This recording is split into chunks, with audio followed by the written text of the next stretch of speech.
Ladies and gentlemen, welcome back to another amazing episode of the Weeb Weekly. We are starting off strong with an amazing week. We are back again with our second official episode with our boy Travis in the building. Travis, how are you doing today? Oh man, I'm doing amazing. I'm doing amazing. Love to hear that. Love to hear that. And as always, our resident Morpheus / John Lennon impersonator, if you're watching us on YouTube, Mizu, how you doing, baby? I am doing fantastic. This whole week has been amazing, and it's just, blown my mind. But you know whose mind has been blown off that we need to talk about? Attack on Titan. Yes, sir. Yes, sir. That's exactly what I was going to say. This episode, I might as well just get right into the business. We had episode 79, right? Of Attack on Titan. Oh, yeah. And sweet Lord Almighty, it is getting saucy. It was all story, which is great because I love lore. And I'm excited because now it means that next episode is going to be bonkers. But I wanted to let you guys tell me what your expectations were going into this episode, since some of you have read the I think both of you have read the manga, right? Yep. Yeah. So what were your expectations? Did it meet the expectations in terms of the reveal? And obviously, are you hyped for next week? Me too. You want to go first? Honestly, it meets my expectations, especially with the scene where Aaron gets his head blown off. So, and the part that's so funny is that the way seeing it animated just made it so much more visceral, and I thought that was crazy. But yeah, it's almost scene by scene, frame by frame of the manga, and I love that. So, and then of course the follow-up scene where we see the memories of Aaron and of course previous Attack Titan wielders, and them transversing through their memories. I thought that was pretty cool too. And we see how the Attack Titan works, because a lot of people always ask that question of, every Titan shifter has its own unique abilities. The Armor Titan has more armor. The Colossal Titan can basically have explosive transformations, et cetera, et cetera. But what does the Attack Titan do besides, just being good at boxing, I guess? And we find out this is what it can do. This is technically this is its ability. So I'm definitely hyped. Oh, yep. Okay. Travis, tell me your expectations first before I go into my rant. Oh, I don't want to hold back go ahead with your rant. No, man. what I was gonna say is that I was sold on the beginning that Aaron only had the founding Titan. I thought so. He has 3 of them right now, because yes. he has Attack, Founding, and Warhammer right now. Okay, so that yeah, he's OP. Okay, that clears up my questions. Okay, Travis, tell me what you were gonna say. Okay, so I definitely think that it met my expectations. It's beautifully animated. It was intense. The level of intensity that was reached in the anime definitely was reached in the manga, so I was definitely fine there. I think the only thing I wasn't expecting, I thought the episode before this most recent one, I thought it was going to end with just Aaron's head flying off, and they were going to make us wait a week to see whether or not he survived or he lived or whatever. True. But I thought it was going to be but I'm glad they didn't do that in a way. But I really wanted to know, Jose, what you thought. What was going through your head when you saw his head pop off? So, okay, that was episode 78, right? So the previous one. That Yes. I was like, oh shit, there's gonna be some trouble. So the thing is, I wasn't super preoccupied, and I think partially of part of that is the Demon Slayer effect. Because now that I see demons surviving decapitation, I'm like, yo, I mean, if this upper 6th ranked demon can do it, I'm pretty sure Aaron can do so as well. So I was just kind of expecting the animes to blend and him just scoop it all back and pop back in. So, but then I realized, taking out the nape or taking off his head in regular form, it means he about to enter the shadow realm. But I mean, we already saw the paths. We got a little bit of context into the paths this time. I think in one of the cutaway scenes, it says that time is both instant and eternal in the paths. So Yep. it's basically like time is stopped in real life, and they're just like they can just wiggle around there for decades or whatever, and nothing's gonna happen in real time. So I was like, okay, they're definitely gonna figure something out. And if Eren has something up his sleeve, that's definitely something that would make sense if they are going through that route. The thing that made sense the most for me, or like that surprised me the most in my case, was how Eren reacted to all of those memories. Like the fact that he said, "Yeah, I'm no longer brainwashed," in like after watching the first memory, I'm like, this man definitely has something up his sleeve. Like Zeke thinks he's in control, but he says, "Yeah, next memory, Zeke, please. I know you're trying to play games with me, but obviously you play stupid games, you win stupid prizes." And that's exactly what we saw at the end of the episode. I don't know what's going to happen in the next episode, but I am extremely hyped. As I mentioned in the previous podcast, I seriously think Zeke and Armin are going to die, and I'm pretty sure Eren is going to take care of Zeke first. Just from that ending alone. Do you guys think next episode is going to be like one of like the best episodes in Attack on Titan history? Like, how do you guys see the story progressing the way we're going? How many episodes do you think are going to be left till everybody's like, oh my god, AOT? You go first, Travis. Oh man, I'm not sure. It was episode 78 where I thought the internet was just going to be ablazed with AOT. But with this one, I think it's going to be a phenomenal episode, but I don't think it's going to. I don't. The kind of expectations I had for episode 78, I don't have for the next one. I think it's going to be great, though. Okay, bet. I'll take that. Mizu? I definitely agree. I'll say it won't be on the same hype as 78, because I mean, seeing the main character get his head blown off is not going to be on the same level as what's going to come next. But I will say it will generate hype, though. Okay, I'll take that. The thing is that like I think I saw the reveal that they could connect with previous memories and talk to them through the paths kind of like blew my mind more than I thought the Eren the Eren clip would. Honestly, I was most surprised about the memes. I don't know if you guys have seen the memes of like Gabi holding like the intervention sniper from Call of Duty, or like they're like literally having Face Clan be like, "Yo, I'm gonna offer Gabi a contract for that for those sniper skills." I think that moment was more of like, "Oh damn, it happened," than like, "Oh, what does this mean for the series?" Because I knew he wasn't gonna die at that point, and obviously like I had some stuff spoiled for me, so I was like, okay, he's not gonna die, but like it's definitely a shock factor moment. But yeah, Mizu, what were you gonna say? Bro, I'm so happy you brought up Gabi, because I made a recent video about this. Because look, I know a lot of people have very visceral reactions when it comes to Gabi. You got some people who just hate her because they just hate her, and you got some people who understand what her character is supposed to represent. But here's the thing: say what y'all want about Gabi, but you cannot deny that this girl is a straight shooter. Yep. Literally. Yeah. She literally right now has taken out two important characters in a series. First out, she took out Sasha, R.I.P. Potato Girl. She's amazing. But out the gate, Gabi ended her. And of course, the hate started coming up. And then now with freaking Eren, the main character, out of nowhere, just ends him. Granted, he's not dead, but still, like, you can talk other smack about her all you want, but if she has a gun, you're done. I like that quote.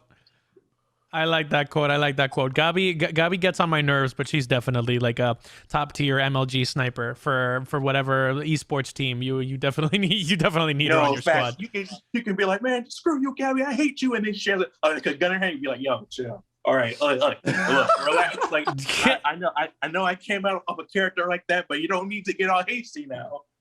Yeah, it's crazy. But yeah, Travis, what were you? I'm trying to think, because like right now I'm a little bit, not confused, but kind of like Can they alter the memories from? Can they alter the past, or can they just communicate with the memories from the past? Can you like explain that to me? Would it be a spoiler if I explain that? Ooh. It depends on how you explain it. Yeah. Just like a brief, bare bones. You. I'm close. Am I close? I'm scared to answer me too. Okay, fair. I don't. Fair. I'm Don't spoil it. Don't it's spoil it. like this is potential spoiler territory. Like, Okay. okay. What do you think, me too? I would say, actually, what was say your question again? I was just asking, like, are they actually changing the past or just communicating with the past? Because Aaron said that they were like just talking to past memories, but I don't think he went into much detail. Are we supposed to know at this point? Do they explain? I think the better question is, will they explain how the memories in the paths works? So I should technically, since you watched the recent episode, I wouldn't necessarily say it's spoiled because we saw it happen. So Yeah. Okay. it's a light yes, because as we saw in the episode, Gersha, Aaron and Zeke's father, stopped. He wasn't going to kill the royal family, the Rice family. Yeah. Stop until he had that Vision. conversation with Aaron. Aaron came in, was just like, "Yo, remember your task, remember your purpose," and that gave him a visceral response to basically kind of manipulate him to change the past. And this was already shown throughout the series, because even beforehand, we saw Grisha, I'm saying his name, Grisha, sitting in his desk, and he said he thought he saw Zeke. He said, "No, that can't be Zeke. This old man can't be Zeke, my son." Yeah. And then he kept pushing. Yeah. So I would say it's not a strong yes, but he kind of can manipulate the past per se. Okay. But yeah, I kind of figured that out because he was like, okay, Zeke said this is not supposed to happen. He's supposed to kill the royal family, and then you see Aaron kind of like manipulating it. So that leads me to the next question, which I don't know if I want an answer. But essentially, he said that like when they explained that the Attack Titan is able to see the future. My thing is, okay, since when has Aaron mastered that ability and known that, like, oh, it's going to get to this point where, like, I'm going to have to confront Zeke and, like, show him that I can manipulate the past through the paths? So that kind of technically happened off screen when we open up to season 4. Aaron? Okay. With out the gate season 4, after the time skip happens between season 3 and season 4. That's when he remembers. We kind of figures it out.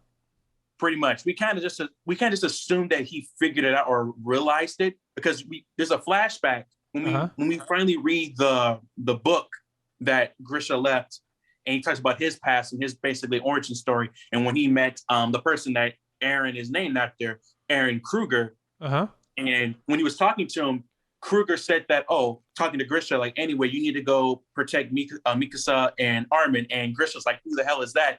And Kruger was just like, I don't know, but these names seem familiar to me, knowing that this is in the past. So that was our first kind of glimpse at the Attack Titan can see the future. Okay. Because, like, again, he never met those people. And so at some point after that, we just assumed that Aaron figured out that's how it works. And he has been seeing the future all this time, which is why he's doing the things he's doing. That makes a lot of sense. Okay. And then also when we see Grisha talking, when he did the deed, he was like, is this what you wanted, son? I don't know what's going on. You're not telling me what happens in the future. You won't show me what happens. That means, Aaron does know and has had the ability for a while. Okay. So this is getting interesting. I am like, I am. Oh, this is gonna be crazy. Okay. So, I don't even know what to say now, because I think there's so many moments where I'm like, okay, Aaron's definitely seen this in the future. He's gonna find like a Batman way to figure this out. But I'm excited to see what next episode holds. Travis, do you have any last thoughts on the episode before we move on? No, I think, leading up to this podcast, I keep wondering what they're just going to do about the ending. That's all my focus is on now. I'm like, I wonder what they're going to do and what the reaction is going to be. But the story's amazing. I think the way that they're adapting it into the anime, it's solid 10 out of 10 material. It's just this ending is going to be it's going to be interesting what's going to happen. Okay, I'm Definitely. excited. And I definitely agree with that. And I also want to say, I like how the whole episode, it's basically at the end of the episode, we see that Zeke got closure about his father, Grisha. And this is because, the entire time, like Zeke's trying to prove a point that Grisha ain't shit. He's a bad father and he manipulated you. And then, of course, Zeke's not seeing it. It's like, no, clearly, Grisha really didn't have any real big role in manipulating the way Eren thinks. And I just love how Eren's just like, no, I've always been this way. I've always been on 10. I've been this way because I live that life. And of course later he gets that closure with his father.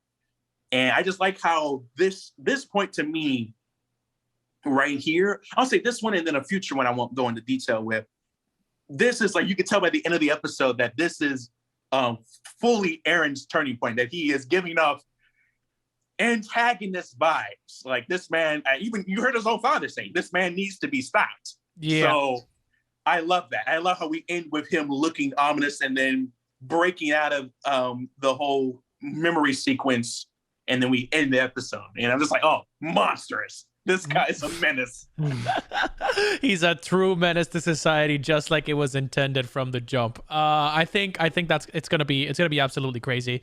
There's no way that we don't get something interesting from Eren the next episode, or at least a big reveal. I mean, you guys know better than me because you know exactly what's gonna happen. But with that being said, and speaking of our boy Eren, who cleaned house in more ways than one, I think we need to talk about the Stackem Up, right? So for those of you that are new to the show, we have a segment on this podcast called the Stackem Up, where we have a quick segment, right, where we try to select a topic that you guys give to us on our social media sphere, right? And we try to answer a popular question by giving our takes on it, right? Last week's question was, who was the most relatable anime MC? We had 5 options: Edward Elric, Deku. We had Eren Yeager. We also had who was it? I forgot. Oh, Tanjiro, right? And then who was the other one? I forgot the other one. I think we did 5. Only 5. Yeah. Okay. So we had 5. Those were the 5. And oh wow, we had a very close first Stackem Up battle. So again, it was 48 or 49% for Edward Elric, which is close to 50. And then we had a tie for 52% between Deku and Eren. I'm a little bit concerned for our audience. And how they value being relatable or not, because the vote was really close. It was literally 13 votes that separated us from the W. So as a matter of fact, Mr. Mizu won the first Stackem Up. So I'll give him a clap. I'll give him a little clap for that. So Mizu, how are you feeling about that battle? Because I know you were a little bit confuddled. So when I heard that I won, I was like, yes, I won. And then I looked at, this, like, I was sitting here like, this win feels very wrong, because like it was off the relatable MC. And I said, do people really relate to Eren? Because now, just like you just said, now I'm concerned, because I'm like, what do you mean by that? I know maybe, I guess what I said might have been convincing, but I'm going to be honest with you, that was complete assbull. I was trying to make him sound relatable as much as I could, but I personally don't agree with him. So yeah, I was a little surprised, but then again, I'm not surprised, because some people still have that hatred for Deku, because, Deku is a crybaby, even though he's honestly, him and Tanjiro are the 2 top picks, in my opinion, of being relatable. Let's be honest. And they're like, no, I'm going to seem more cool. I'm going to seem more edgy. I'm going to pick Eren. But like, if you met Eren in person, you wouldn't say that. But hey, I'll take the win. But I'm a little surprised a little bit. I feel that. I was absolutely flabbergasted. I'm actually pretty happy that it was that this close, because like 52 to 49 is a pretty even spread. So Travis, in the past, we have had blowouts, like absolute blowouts, like 85%. Like I think 87% was the most somebody got, like for yes, and then the converse was like what, 15% acceptance. It's been like it's been wild. Listen, if I'm ever blown out that badly, I might have to take a break from the podcast. That this, even though it was this close between us three, it hurt, it crippled the ego. I couldn't believe guys that they didn't pick Ed. Ed is I was like, I laid out these points. These points are so I know you both of you were hitting facts, and I was still somehow like, let's say pick the best one because Deku is great and Deku is fantastic. But Deku is that boy.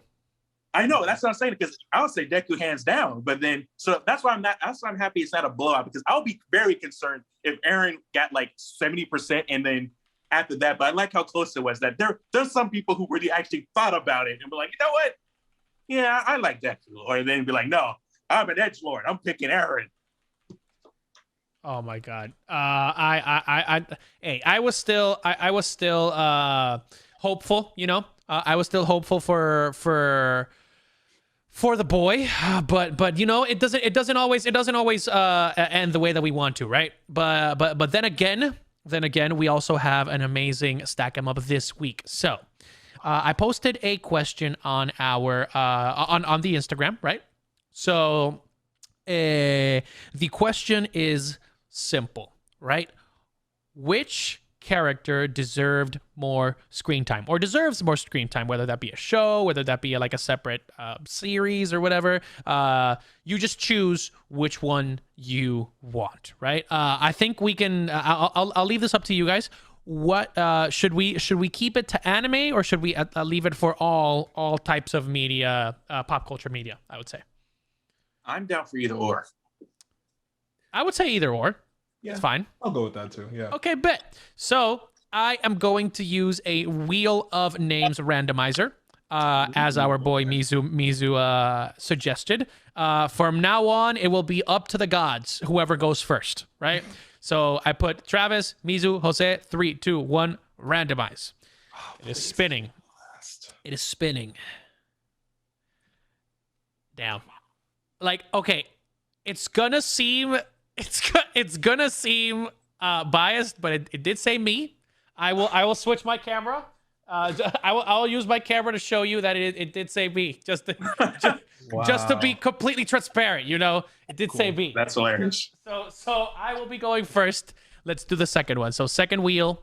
Let's see who goes second. That's rough. That's rough. But hey, we'll do it.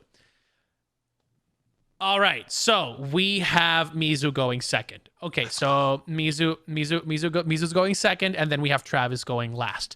All right, gentlemen, the question is, who deserves more screen time? And my answer, I've had this one for a while. I've always wanted this. I know a lot of people are going to agree with me. It is not anime related. My answer is from a little known, right? Very, very, very small Pixar film known as The Incredibles. I am going to pick the main man himself, Frozone.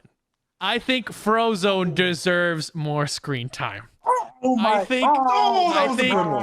That was a good one. I think Frozone deserves his own TV show. I'm gonna be perfectly honest with y'all. Frozone is probably the most memorable. Has probably the most memorable line out of the entire Incredible saga. Where is my super suit? And then like that scene itself, like the full unadulterated, like full uncut scene. I think they released it after the release of it, like the release of the movie in general.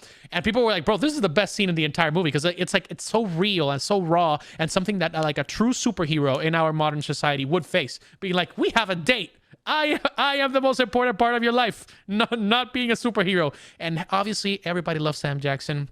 While we still have them on this earth, just give him a small taste of what it's like to have Frozone in a full feature series, a full feature short. We can do a short series.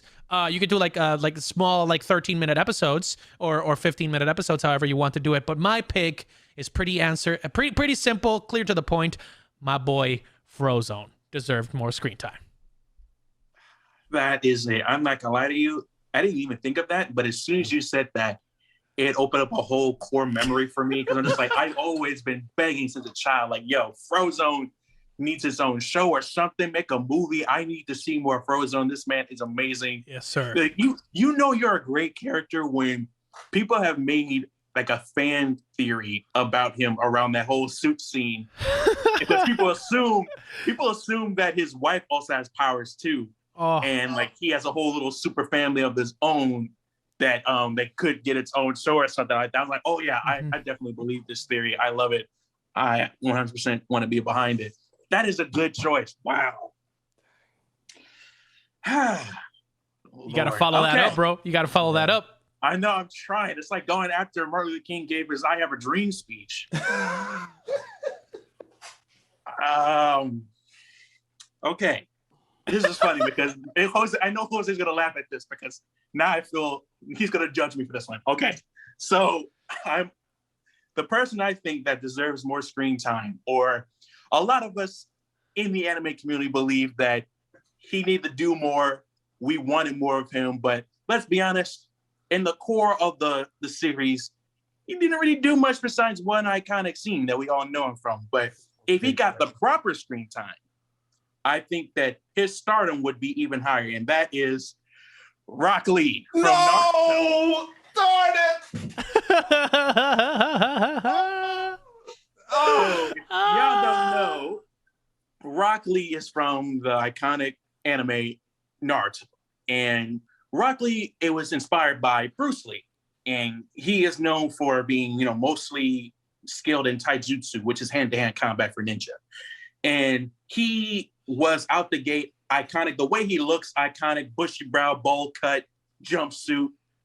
And then what got him to stardom was his iconic scene where he fights against Gaara. Mm-hmm. And he drops the weights, and the man goes berserk on the character Gaara. And ever since then, he has been a fan favorite. And a lot of people love him to this day. But as you know me, I said in the previous podcast before with myself and Jose that I feel like we're not being honest with ourselves, that Rock Lee, in a general sense, didn't amount to a lot in the series, realistically. And he had screen time, but it felt like wasted time for background. So I think that Rock Lee deserves better screen time, more screen time, better screen time, and his stardom would be even higher, especially with his skill set. Everybody in the Mother one, every time Rock Lee was on screen, people wanted to see more of him. And like I said, people have put him on such a high regard for even only having okay screen time. So I think that him, or even if he got his own little mini series, it would be okay. So I think that Rock Lee would definitely be a person who deserves more screen time, or more deserving. There's a lot of characters in Naruto who should have got more screen time, but like, let's be honest with ourselves. Do we really want to see more screen time for Kiba, Tintin? Cool characters, but like, do you really want that compared to Rock Lee? I'll take more Tsunade if I can get it. I mean, just for the funsies. But yeah, Rock Lee makes sense. Travis, how about you? I think these are rough pills to swallow and tough people to follow up, but I'm gonna give you the chance. Let's go. That hurt. That hurt a lot. that hurt a lot. And you know what? I deserve it. I deserve this. I wished for last. I shouldn't have. Oh my God. So since I can't say Rock Lee, man. I have one that I would give to you. I would gift it to you, honestly. I have one too, but I think people are not going to possibly like it though. I'm going to say Trunks, if you want to take that one. Oh, interesting. It's funny because we're both on the Dragon Ball Z mindset, because I was going to say Krillin. Oh, fuck that. No. If you gave him the proper screen time and proper writing, it can work. Krillin's the strongest human there is. But he's technically sure but in the world of Dragon Ball Z, who cares about the strongest human? Like, what does that even? Who cares? That's because they kept focusing on the Saiyans. That's DBZ's fault. That's not my fault. I'm trying to give other people time to shine. Definitely fair enough. Trunks is a definitely interesting pick, but I think instead of those, I'm gonna go the Maggie route. I don't know if you guys watch Maggie, Ooh. but I am going to go with oh my god, I don't know why her name is Morgiana. I think that's her name. Oh, okay. Morgiana. Yeah, she has red hair, and her story is incredible. She was a slave from the Dark Continent, and I think she really deserved way more screen time. She was brutally strong. She has a very interesting backstory. And even though from the Maggie universe, Sinbad got a spinoff, which I think was widely deserved, that shouldn't have been canceled. By the way, that's on Netflix if anybody's interested. Really good. Thanks. Morgiana is just as interesting as Sinbad, honestly, in my opinion. And I would have loved not just her powers to be spoken about more, and her continent to be spoken about more, but definitely the concept of slavery to be covered. Because one thing that I loved about Maggie was through Morgiana, you saw the psychological turmoil that slavery has on people, and that's something that I don't think anime in general really covered a lot. So I think that's a solid choice. Okay, that was good. I like as soon as you said that, I'm like, yep, Morgiana. I definitely wanted to learn more about her people. That was really well. 100%. Okay, so we have three choices, right? Gianna from Sinbad, right? Morgiana. Morgiana from Maggie. Maggie. Okay, Morgiana yeah, my bad. Yeah. No, so good. we have three choices for who is the side character that needs more screen time. We have Frozone from The Incredibles, Morgiana from Maggie, right? Yep. Yes, and then we have our boy Rock Lee from the Naruto verse. Make sure to go check out my Instagram. It is at I'm Tropical Joe. I put up the polls as soon as the episode is out. We're going to be pushing out the videos on YouTube in more of a segmented, chunks, so you can enjoy them at different times, obviously. And we're going to start pushing our audios on Spotify back again, so you can also listen to our beautiful voices in the best way that you decide to consume it, right? So we're pro you. So you can enjoy the Weeb Weekly, and you can vote on the polls to let us know who was the secondary character that deserved more screen time. And speaking of secondary characters getting their time to shine, guys, the Book of Boba Fett. Holy baby. Travis, are you fully caught up, please? Let me know. Yes. I'm fully caught up. I saw Black Lightsaber. Incredible. Oh my God. Okay, so guys, this was probably, I'm gonna say it's gonna be controversial, but hey, this is gonna be a clip for if there's ever gonna be one. This episode was probably the best piece of Star Wars media that we have seen since the advent of Luke Skywalker and Mandalorian episode 2. This is the best piece of Star Wars media. I know we've it's been a little bit of a while. We've got lots of comics. We've got good reveals. We've got excitement about possible trilogies happening in the future. This episode was exactly why Star Wars is so beloved, and I'll give you 3 reasons. 1, it added context on on how the character of the Mandalorian will evolve in the coming years, right? With his own series and a setup. It sets up Mandalorian season 3. Great setup. 2, lore galore. Because it literally gives us so much context into what we've seen from shows like the Clone Wars, what we've seen from Rebels regarding the Mandalorian culture, the Darksaber. People forget that Kanan Jarrus had a scene where he literally explains, I forgot her name, Sabine. He explains to Sabine how the Darksaber works, why it's not going to obey her at that specific moment. So we're gonna go into in depth into all of that, but essentially lore, the setup for Mandalorian season 3, and connecting the universe. I'm pretty sure I covered this in multiple videos on my other platforms, but essentially this episode connected the Mandalorian show to the prequels, the sequel series, the video games, and the comics, all in one episode. It was absolutely bonkers. I would say this is a 10 out of 10, best episode in the series so far. I want to get your opinions. First, let's start with Mizu, and then let's see what Travis thought as a newcomer into the Star Wars lore. So I definitely loved it. I was really surprised just a little bit that we got to see Mando, but it made sense. And I just love how, like you said, we got all this lore, and we're all connecting from different parts of the Star Wars franchise in different ways. And I thought it was pretty cool. And especially with the lore behind the Darksaber, I like how they brought it back up. And first of all, if you always wanted to know, the Darksaber concept came from the Rebel show, which y'all should definitely watch on Disney Plus. Mm-hmm. And I love how they re-explain the lore behind the Darksaber. And to the point where I'm not gonna lie, I low-key now want a like maybe mini-series about the first and only Mandalorian Jedi who existed and who created the Darksaber. So I think that would be awesome as well. But yeah, overall, I love the episode, and I'm gonna bring up a conversation after we get Travis's thoughts. Yeah, I like the episode too. I love the action in it. I mean, when he was cut in half with the Darksaber, that was insane, right? And I also love seeing the Darksaber and having that lore explained, because the only time I've ever seen a Darksaber was actually in the only other Star Wars media that I've really watched, which was Star Wars Visions. They had a whole thing about the Darksaber in that as well. So it was cool to see that. I'm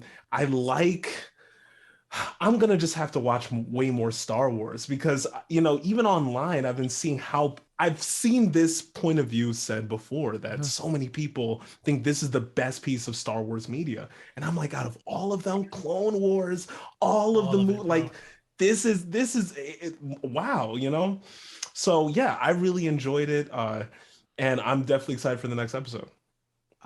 It was absolutely glorious, and I do agree that like it's kind of a shock to see, but it's what people have been saying, bro. Like, and I've echoed this on the show as well, and I think you guys agree that like when you have something as expansive as Star Wars, that has multiple media attached to it, TV just makes more sense, because you can literally add characters from other pieces of media and then give them their own shows if they want. Like it's way easier to evolve and manipulate the story of a show versus a movie. Once the movie's made and the studio signs off on it, like you have to make that, and make some like small changes to the script or whatever. But like with a show, you can explain an entire arc to show us a character's development, to show a character's struggle, why they became a villain, not just like, oh, it happened off screen, time skip. Oh, this person is dead. This person is now like about to clean the Death Star with like a little preparation. Like, and this is something that non-Star Wars fans that are critical of the originals and are often shunned by it are like, look, in the beginning,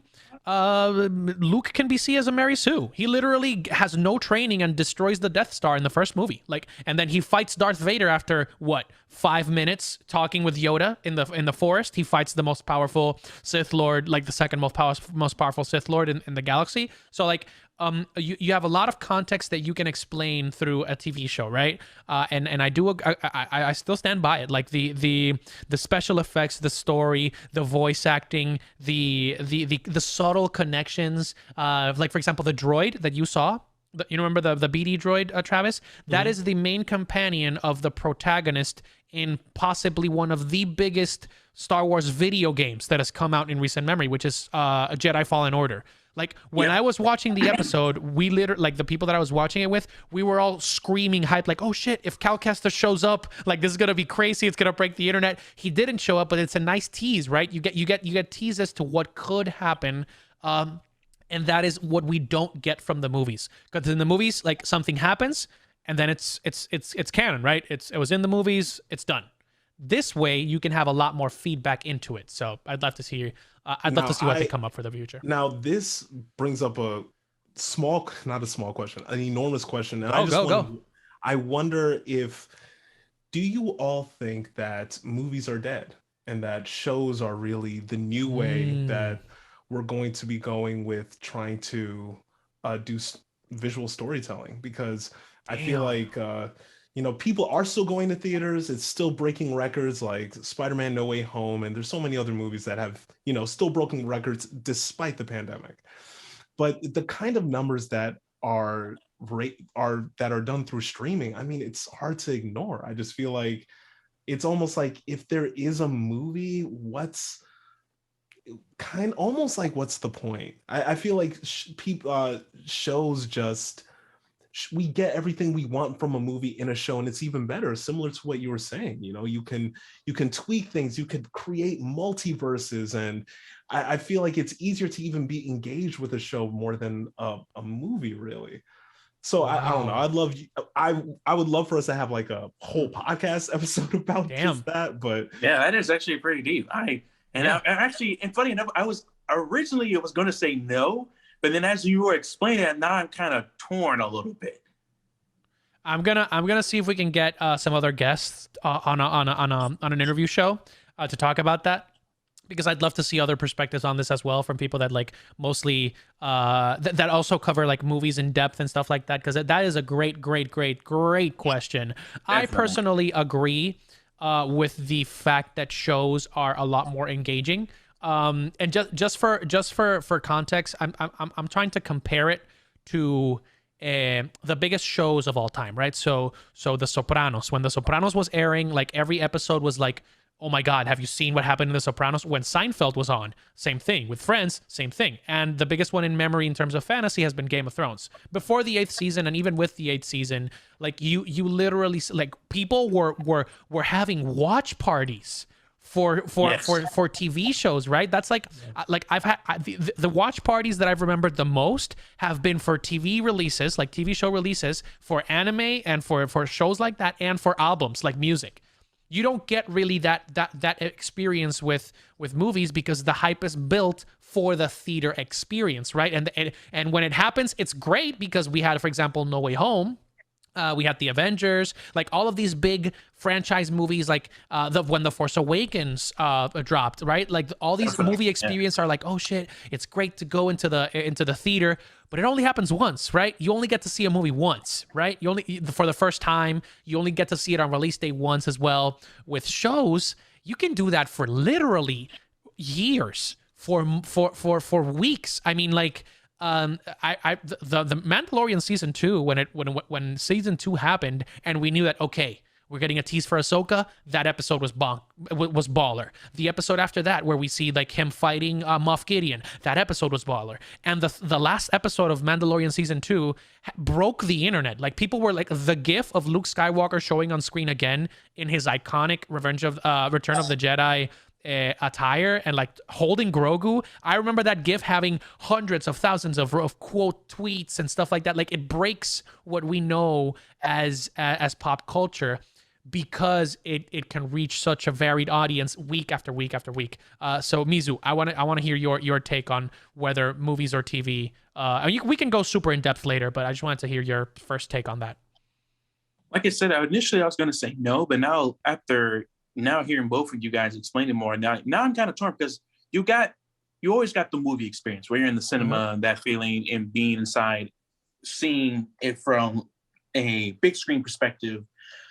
But then, TV shows hit a lot different than a movie. And especially when you brought up the whole point of the pandemic, no one's really gone out of their way to see these movies like that anymore. So unless it's like a movie that is built around hype for so long, such as, No Way Home. But these last couple of years, if you think about it, the most talked about things we've been talking about has been shows. Right. Squid Game. You got, I'm trying to think of others, but the one I can think about the most right now is Squid Game. Squid Game was all over the place. It has been a cultural phenomenon. Right. And everybody and their mother has been talking about it, and it's even been confirmed for a season 2. I wonder what they're going to be doing with that. Invincible. Invincible, yes, Invincible. Yeah, The Boys. Invincible. The Boys. Mm-hmm. The Boys. So Ozark. You guys seen Ozark? The Crown. All of it. It's all been shows. It's all been shows. Crown, yeah. All shows across all different streaming platforms. And I'll definitely say shows also have the benefit of lasting with us throughout the year, compared to a movie. It's like you said earlier, it's a one-time thing. We go see it in that moment, while shows, depending on how many seasons, how good they are, they grow with us. Mm-hmm. Like there are shows that have been around for, look at Naruto. It's Naruto started in 1999 and it ended in 2016. Mm-hmm. A lot of people have grown up, been adults now, growing up with this show. Same thing One Piece. Same thing with One Piece right now. There are people who are in their freaking 30s and 40s have been watching this show for so long, because shows have that longevity, unlike I wouldn't say unlike movies, but like a different longevity compared to movies. Yeah. Yep. So I think shows create a different fandom than they movies do. You know, like you can watch a standalone movie or even a trilogy, but the kind of fandom that derives from a show, it's just you constantly, like, even the kind of theories that you could keep spitting out about these shows, you know, it's ever growing, ever expansive. It almost seems like there's just technically no end to it. Like a show could go on for like 6, 7, 8, 9 seasons, get spin-offs. Like the storytelling never stops. But with movies, it definitely feels way more contained. If you feel way more restrictions with the kind of theories that you could develop and how long you could develop those theories for.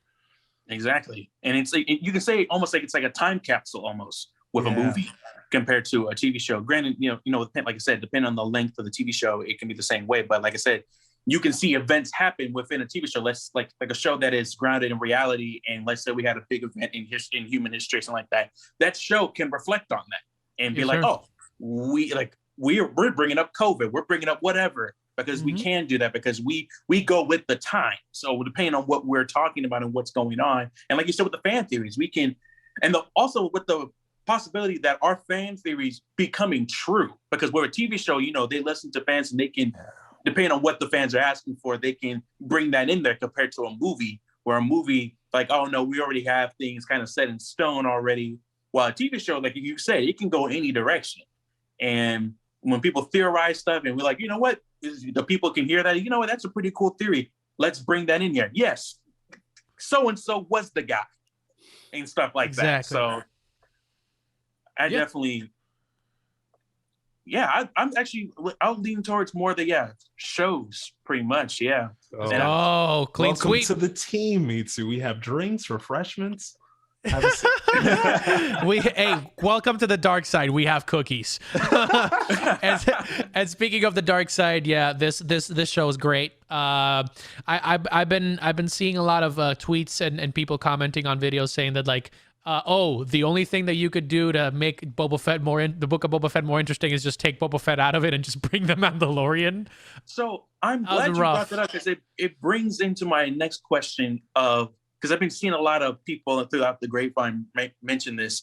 Do you think that this episode would have been better if it was like the first episode of the Mandalorian season 3 instead of just being inside of a Boba Fett show? Because if you think about it, that entire episode, we didn't see Boba at all. We only saw Fennec Chan, and that was it. And he was making name drop.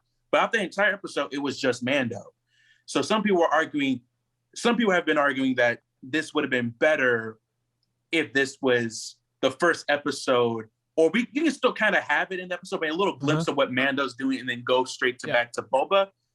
But do you agree with that? Do you think that this would have been better as the opening episode for season 3, or do you think it was perfect where it was now? Or are you somewhere in the middle? Travis, let me get your thoughts first, and then I'll end the discussion with my point. I almost feel weird putting my 2 cents into that one, because I feel like I didn't really watch The Mandalorian. So I don't really know, like the only 2 Star Wars media that I'm familiar with is Star Wars Visions and this. Okay. So I don't feel comfortable answering that question. All right, perfect. So, yeah, on my side, I think it landed perfectly where it was. And the question, the premise is this, right? So we have to understand where the show is being placed, right? So this show takes place 9 years after Return of the Jedi, right? There's a lot of confusion across the universe itself, right? So Grogu's out training with Luke Skywalker. You have Ahsoka trying to set up Ahsoka in her own show. Boba Fett is getting a lot of context into like how did he survive? Like all of these questions they're answering, right? And the biggest issue that people have that I understand, but I'm kind of going against, right, is that Boba Fett is a very beloved character from the original series that had absolutely zero context. Like when you see Definitely. when you see the movies, Travis, like for again, if you get to see them again, the original trilogy, Mhm. Boba Fett has 5 lines in the original trilogy. And he's one of the most important characters. Like, people love him. There's people that collect the first apparition that he had on TV, like the first appearance of him. Like, he is a staple of Star Wars lore, and he had absolutely zero backstory, zero context in the original films. The thing is, he was so popular that the novels, the comics, the video games, all of that gave a little bit of teases into, like, who is he? What are his adventures? What makes him so awesome? And now that we're getting a live action adaptation, people are stuck on their thoughts of, like, oh, this is not what my Boba was. But there is no what my Boba was, because in live action there is no context into Boba. Like, it's all in the page, right? The reason that he knows Black Chrysanthemum and it's not like, oh, who are you, is because they had years worth of beef built up in the comics, not because of the movies. So I'm on the camp that this was a perfect episode, because since the Mandalorian is a new character that everybody loves, and they love the style, they love his grit, they're like, oh, I like him even better than Boba Fett when I first saw him. So merging them together is at this point the best thing to do, right? Because now you can set them up for the end of this season of the Book of Boba Fett, and if it's not as successful, you end the show. That's perfectly fine. But the Mandalorian is what Disney Plus was built off of. If you think about it, like this was released in 2019, and Disney Plus was released on the back of the Mandalorian. Yeah. It was literally that, and then waiting up until the point that we could see WandaVision, right? So like, this is a huge investment, and it's paid off super well for Jon Favreau and Dave Filoni. I think the biggest question is who gets to take control of the characters, right? Because like, if you guys, I don't know if you guys have seen the documentary on the Mandalorian, and this is the last point I'll make because we still have other stuff to cover. The Mandalorian has a documentary on Disney Plus, which you should definitely check out, on the making of the Mandalorian, right? Every single episode of, or most of the episodes of the Mandalorian, season 1 and 2, I think 1 and 2, were directed by a different person, right? They had multiple directors, different styles, different visual elements. This one was directed by Bryce Dallas Howard. She is amazing. She is the lady from she's mostly known for like recently for her role in Black Mirror. She's done a Jurassic Park what's it called, Jurassic Park World or whatever. She's the one that plays opposite or aid to Chris Pratt, right? She's besides being an amazing actress, she's an amazing director, and she literally directed the best episode of the Book of Boba Fett right now. So I think once they was she the one in the heels? We running from the T-Rex? Yes.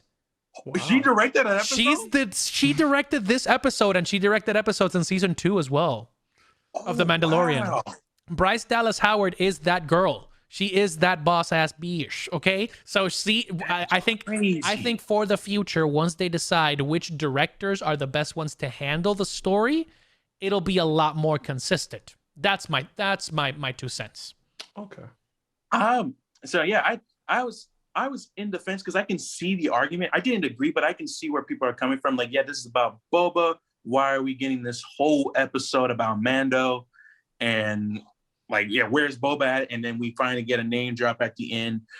But yeah, I definitely agree with you on that. Like, everything that we know about Boba, you don't know because you're basing it off of, snippets of lore that we got that weren't in the movies. Because yeah, and to reiterate what Jose said, like if you watch the original trilogy, Travis, the Boba Fett you see in the show, you're not going to get from the movies. He's just going to be in the background. He's just going to sit there and just look badass and just, that's it. And this show is giving us more context for a character who was, but because of that little screen time he had, he's become the most iconic character ever. And speaking of a documentary, there's another documentary about the history of Boba that I watch. It's also on Disney Plus, and it tells you the history behind the character, what was their thought process of it. And he actually was a test run because he actually didn't show up in the movies first. He actually showed up, technically his debut was in a parade with the costume. Yep. And at the time, the costume wasn't even green. It was actually all white. And they put him on the parade, and everybody and their mother was going to him more. Like that person in the costume was explaining, everybody was going to him more than Darth Vader and Luke. Wow. And the thing, they were like, "Oh, who is this guy?" And everybody's asking those questions. Who is this guy? Who is this guy? And so that furthered them to get into putting more stuff for his character. But even in the movies, like I said, they didn't do much. So overall, I think that they're doing very well with it. And plus, here's another thing that, going back to our previous pod about, the Star Wars fan is pretty toxic. They don't want to mess him up to a point where people get, viscerally angry if he went.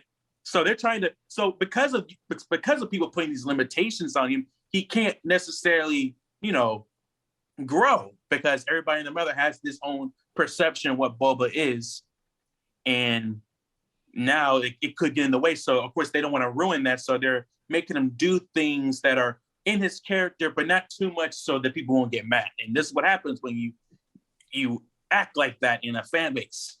So you might actually possibly hinder the character in some ways. Because I hear the argument that some people they're not getting enough from the Boba Fett, the Book of Boba Fett show. We thought we're gonna get more stuff for it, but it's like, no, it's like it's added on his character. We're getting honestly a lot more than we got previously. So I'm content.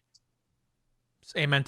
Yeah, same here. I think we're gonna get a lot more in the future for these characters.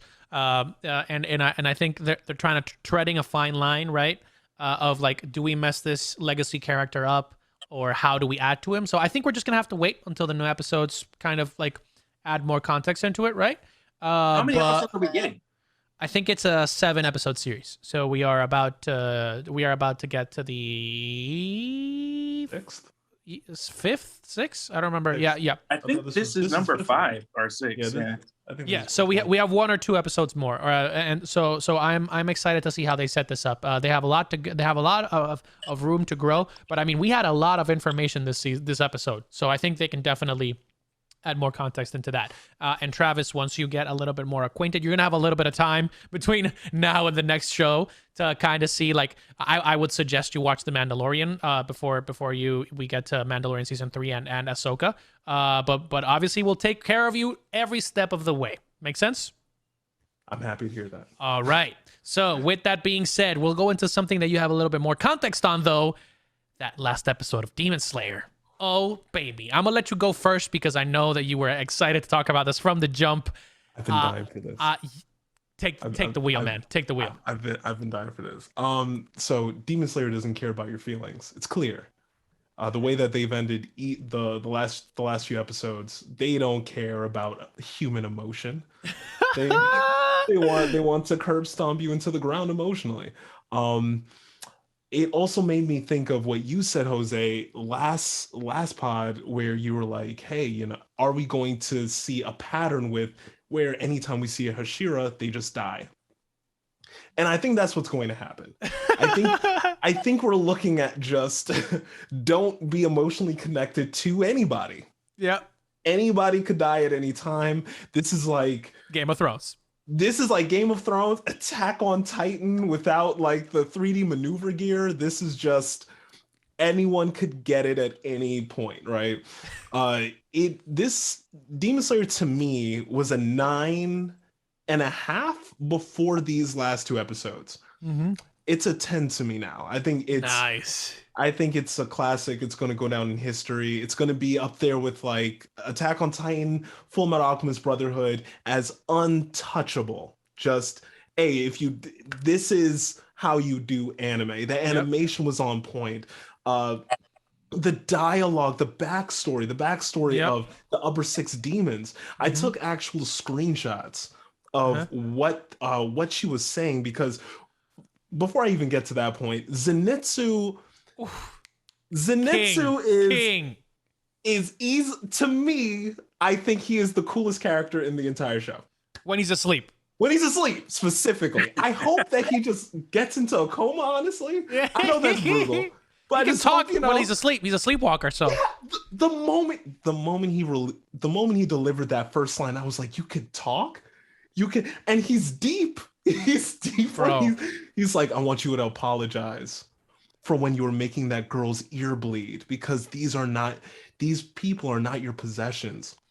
And then they had this back and forth, which I found really interesting because there was a specific line that the demon said that that the women in the entertainment district are merchandise, right? They're no different than objects. But what she said after that was fascinating because she said they don't deserve to be treated like humans. Oof.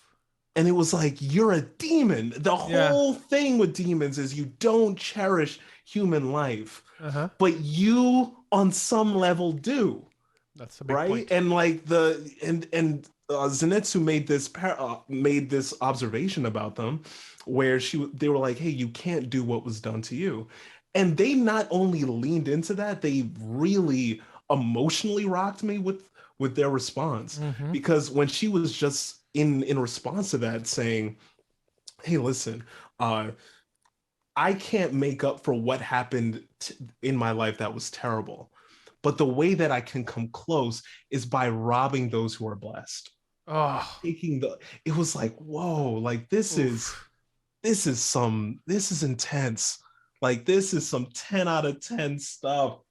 And then just to see the Sound Hashira's hand, like when everything was quiet. When everything was quiet and Tanjiro was looking for where the Hashira was, and then you saw him on the ground, hand next to him, not attached, just bleeding, dying from this poison, and you saw that Inosuke was stabbed through the chest. I couldn't breathe. I couldn't believe this was even happening. Like, this show is just, by and large, unbelievable. I'm sorry, that was a long rant, but like, no, you covered it perfectly. Mizu, tell us your thoughts on the episode first. I'm gonna have to put on my other one, because I said it also last pod that yeah, I like how Demon Slayer again takes away that safety net that you would think, because like, oh, because the anime style looks so amazing, it's pretty, and like Tanjiro's great, everybody seems so happy-go-lucky. And, you know, you're thinking, because most of us who watch shonen, like, oh, we 9 times out of 10, we always see the main character and all of them get through it. But no, not Demon Slayer. And and seeing again what you said about Tengen being on the ground, missing a hand, and it's just like, oh, see, it's almost like Rengoku all over again. Yeah. So, so I just thought that was interesting. And I love how because it's already a meme where they always try to make all the demons sympathetic, and a part of me is just like, because I hate it the most because they do a really good job at making them sympathetic. Because I'm sitting here like, no, I am not sympathizing with no demon. You're eating people. You're a terrible person. Go to hell. And then you hear the backgrounds and stories, stuff like that. You're like, you're still terrible, but like, that's some sad shit. I can't deny it. Like that's pretty bad. But overall, and then especially when Inosuke, because Inosuke is one of my favorites, and seeing him get stabbed like that, I was like, holy crap, man! Like, oh no, not the one with all the energy, like the one that we all love going down like that. Especially the brother, Gitaro, not giving a damn. Bro, Gyutaro, no shits. He gives absolutely zero Fs, literally. That blood demon art, granted, we're gonna see some more interesting ones in the future, but his blood demon art is just crazy. It's not fair. Like, he can manipulate his own blood like that. It's similar, if you think it's similar in a way to waterbending Nezuko's, but he has more control over it, and he can do whatever he wants with his own blood. So it's like, so yeah, there's a lot to come after this, but yeah, those are my biggest takeaways from it. Okay, go. Oh, super sorry. I just wanted to say one thing to Me Too. You were good for how you described it, because you kind of misled me last pod. You were like, oh, I'm glad, because your phrasing was so precise. You were like, I'm glad it took away the safety net. So there was a part of me that was like, oh shit. In my, I'm glad it took away the safety net, so maybe he'll be fine. But no, Absolutely not. So I'm sorry, man, Jose. Go ahead. No, I was gonna say I'm gonna put a hot take out in the air, and I'm gonna say that this new wave of anime is we are in the as Nick used to say, like we are in the golden age of anime right now, and I think the best way to describe it is this new wave of animation and manga is taking into account the things that worked from the past and reworking them for the future. And the thing that really sticks to me and why Demon Slayer is always top 2 or number 1 and like, oh, the anime that I'm most excited for or the anime that I love the most right now is because it's mixing the concept of adding action, using action as a storytelling technique. Right. So, for example, my favorite anime growing up was Dragon Ball. Right. And Dragon Ball was notorious for having amazing fight scenes while people are talking about the fight. And then you have the character development at the end of the fight. Right. Like the usual moments where like with Gohan, with Vegeta, with Goku, like the power up or something like that happens at the end of like a fight where people are like, oh my God, what is happening? Goku's surpassing his limits. All that stuff is like happening on the outside while you see the fight happening. Right.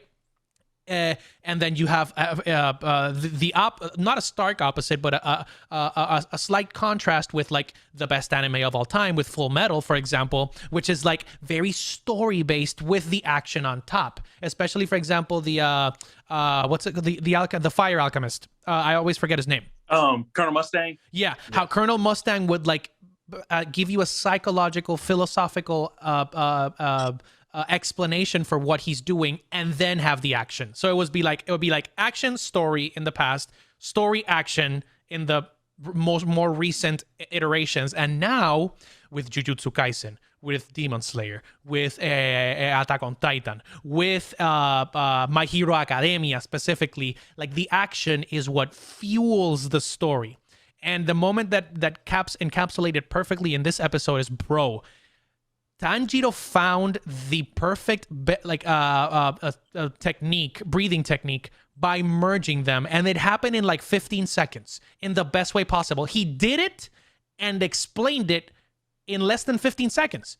Like it wasn't like that moment where like you had 5 minutes of him just doing random shit. You're like, oh, he finally found it, and then he explains it, or giving you a really huge explanation as to why I have to overcome my fears and stuff like that. You get like snippets of it, but it just happens at the same time. Like you get the action and the exposition at the same time, and I think that is absolutely perfect for keeping me, at least me and other anime watchers, hooked every episode. Like every time I finish the episode, my friends that are watching it with me are like, bro, this episode went hard. Bro, this episode had great reveals and great action. And like all of it is getting to the point that these huge animes are giving you everything that you would like from an anime at the same time. So there's no need to be like, I like my just like turn my brain off fighting shonen.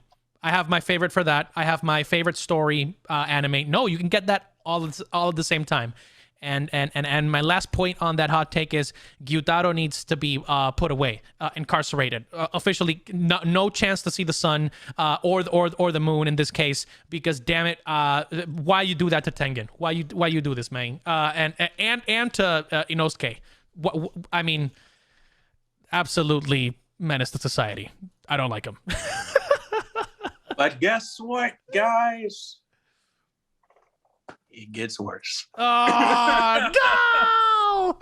No! It's just gonna be similar to Attack on Titan. Like no, things get pretty dark. No, look at Travis. Travis. I think Zenitsu's not gonna be able to wake up, bro. I don't think Zenitsu's gonna wake up. But yeah, we're in for a ride. I can't wait to see y'all's reaction to it. Oh man, like it's been absolutely crazy. I think Travis left. Did he leave? No. I think he had an issue with his thing. I was like, bro, he's holding that pose for a while. All right, we'll wait for a second to see if Travis could join back. But oh my God, this has been absolutely crazy. Without spoiling too much, Mizu, Can you give the viewers a little bit of context into like how Gyutaro is approaching this this battle itself? Like, is he actually are they putting up a challenge, knowing what you know now? Are they put up a challenge? I would say yes. I'll say yes to. I'll say definitely 100% Gyutaro is both of them, because at first, before the in the beginning of the fight, no, because they're humans. They killed demon slayers before. Mm-hmm. But as soon as Daki got her head cut off. Mm-hmm. By Tengen. And then, of course, that put a reaction to Gyutaro, because, that's his sister. And he's like, yeah. Oh, and that's where we get the reveal Gyutaro. And, of course, he is on 10 now, especially if you add on the fact of, like he mentioned before, that Gyutaro's a jealous type. He's envious of things that he does not have, which will later play into his backstory once we find about him. So I'll say that they're going all out, and especially when we get a backstory, they always go all out after that. So be looking forward to that. But amen. But here's the thing, and even though they're cool, like they're not the worst. When we get to see the upper 5 and more, when they show up, that's something to be interesting. That's going to be something you need to worry about. Especially there's a certain individual. I can't wait to see him animated come on here. But yeah, the upper moons 5 and up are going to be nothing compared to them. Dude, if this has been what it's been, go. I'll say, here's the thing. Like, everybody's talking about this, but when happened in the manga, when we meet the upper 5, like no one talks about this scene no more, because they're the upper 5 are insane. Okay, bet. I'm like, oh fuck. Okay, there's just so much to cover. I think that, like, honestly, if we oh my god, I can't even explain it. Like, okay, so I don't know how they're gonna handle Mizan Kibutsuji. Like, all of the Hashiras are gonna have to like do like a Power Rangers morph and morph all their katanas into one. Honestly, in order to work with that. But Travis is coming back. Love to see it. Let's see if he joins. Let's see if he's able to join the squad. You bet. Oh, he's back. He's back. Sorry about that, guys. It's all good.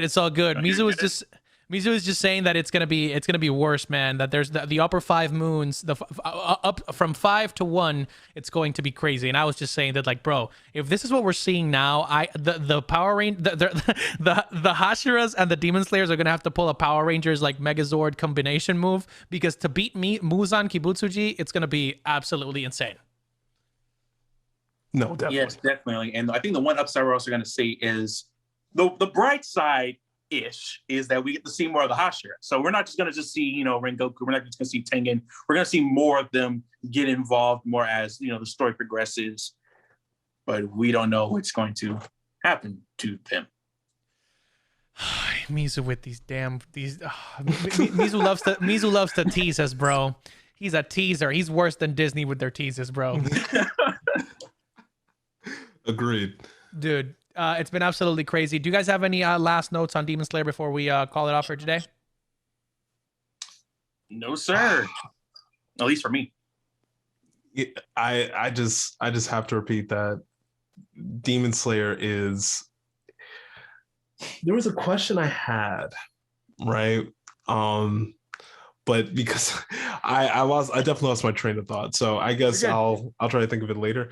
No but worries. Demon Slayer overall, it's that's what I wanted to ask Jose. Since we haven't read the manga, tell me, do you think Inosuke is actually dead?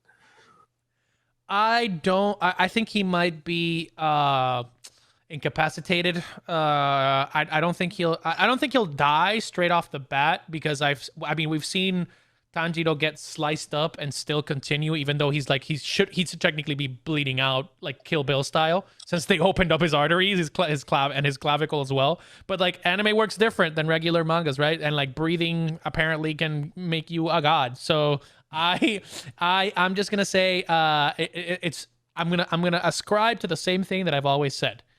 I haven't seen the body, so he ain't dead. I So can't that's say. actually a great question, though. I was going to ask you, who do y'all think is going to die? Dude, if Tengen doesn't bleed out, I don't know what is gonna stop him, because he is bleeding out of that hand, bro. So I don't know. I think Tengen's gonna die. Another Hashira down the toilet, or the three wives, one of the three wives. Hinatsuru probably, because she's the one closest to the fight. But I don't think they're gonna kill off the main three Demon Slayers on our end. So at least not right now. I think Tengen's definitely gonna bite the dust for sure. I do think that Inosuke is gonna die. I do. I think that Demon Slayer doesn't care. I think Demon Slayer would probably do something like that. And I think even down the line, we're probably gonna see, like, again, never read the manga, but I feel like down the line we're also gonna see really major deaths happen. I think this is going, definitely they're going to take his life. Because he got stabbed through the chest, like the heart. It's not like, in the shoulder, they get away with this sometimes. He got stabbed in the chest with a blood sickle. I just don't see him surviving that. I hope that you're wrong, bro. Me too. I hope that you're wrong, Mizu. Why do you have to bring this sort of negativity into my life, man? Like, I can't do it. I can't deal with it, bro. We shall see. We're just gonna keep watching. Oh no. Okay. Breathing, second form. Calm your shit and just watch the anime. All right, gentlemen, we've had an amazing week. Do you guys have anything else that you'd like to cover before we call it off for today? No, I'm good. Okay. No, I have nothing. Perfect. Well, my name is Tropical Joe. You can find me at I'm Tropical Joe on Instagram and TikTok, as well as Twitter. I'm playing some Pokemon Arceus. I'm literally obsessed with the new Pokemon game. It's probably the best Pokemon game that's happened in a long time, or possibly of all time. I'm playing that on YouTube every Tuesday, Thursday, and Saturday. You can watch it there. And don't forget to go on my Instagram polls to vote for the Weeb Weekly Stackem Up. So this week was, who was a side character that deserved more time, more screen time? And we have Rock Lee from Naruto. We have Frozone from The Incredibles. And then we have, what was her name from Magi? Morgiana from Magi. Morgiana from Magi. Frozone from The Incredibles. Rock Lee from Naruto. Go vote. And Travis and Mizu, where can we find you? You can find me, Travis the Sibling, on TikTok and Instagram. All right. How about you guys can find? Oh, of course. You guys can find me on TikTok as Mishu Shogun. YouTube also as Mishu Shogun. And if you guys are watching this from YouTube, make sure you guys like, subscribe, and hit that bell button to see more of our podcast. Amen to that. And also, if you want to become a Patreon, we're going to leave our Patreon link in the bio right there too. And we're also going to be bringing you the episodes in more bite-sized chunked sizes in the YouTube as well as the Spotify. You will have the full access to our beautiful voices. But again, that has been the Weeb Weekly. Thank you very much for your support, and we will see you on the next one, babies.